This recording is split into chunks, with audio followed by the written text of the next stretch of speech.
اللہ کے محبوب علیہ السلام ایک دن مدینے سے گزر رہے تھے تو ایک شخص جس کا نام تھا سوا، تو وہ گھوڑا لیے جا رہا تھا، حضور کو پسند آ گیا، اس سے کہا کہ یہ بیچتے ہو؟ اس نے کہا بیچتا ہوں۔ کتنے کا؟ اتنے کا۔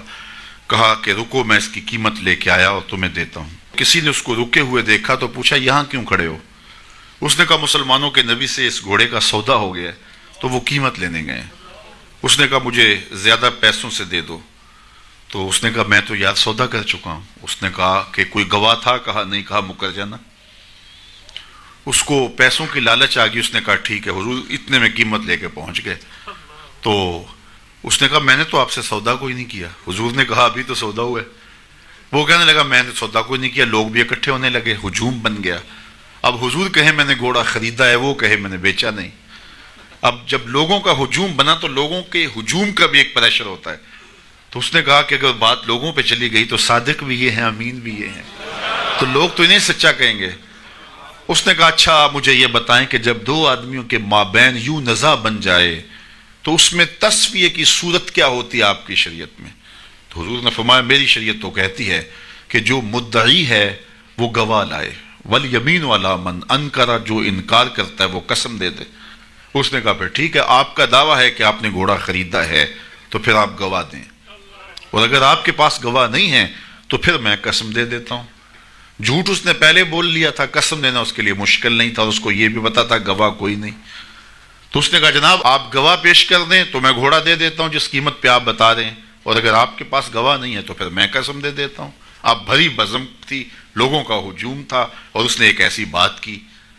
قبل اس سے کہ کچھ دیر گزرتی حضرت حذیفہ بن یمان الانصاری رضی اللہ تعالیٰ عنہ آگے بڑھے اور کہا کہ گواہی مانگتا ہے؟ اس نے کہا جی میں گواہی مانگتا ہوں۔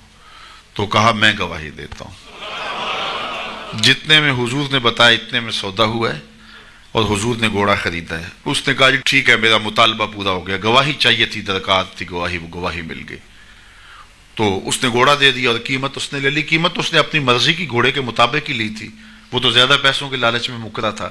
تو خیر اس کو راستہ نکلنے کا مل گیا، لوگ ہٹنے لگے تو حضور نے حضرت حذیفہ رضی اللہ تعالیٰ عنہ کو اشارے سے قریب کیا اور کہا کہ تم نے گواہی دی، تم تو موقع پہ موجود ہی نہیں تھے، تو تم نے گواہی کیسے دی؟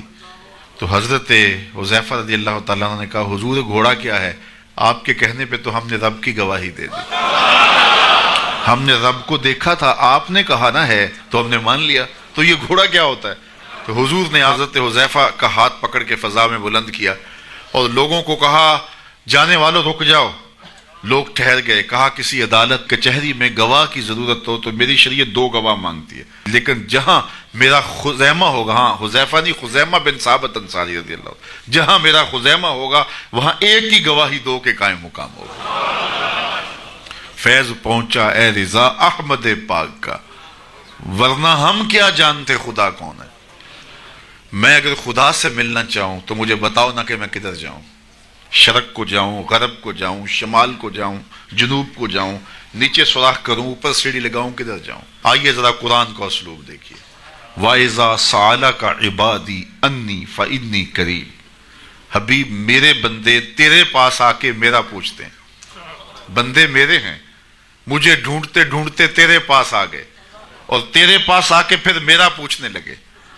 فَإِنِّي قریب، ان آنے والوں کو بتلا دیجئے کہ میں دور نہیں ہوں، نیڑے ہی ہوں۔ فاتاقیبیہ کے بعد علماء تفسیر نے لکھا کہ کل مقدر ہے، یہاں کل ماننا پڑے گا۔ فَإِنِّي قریب اے فَقُلْ إِنِّي قریب، ان کو کہہ دیجئے کہ وہ دور نہیں، آگے ہو تو مل جائے گا۔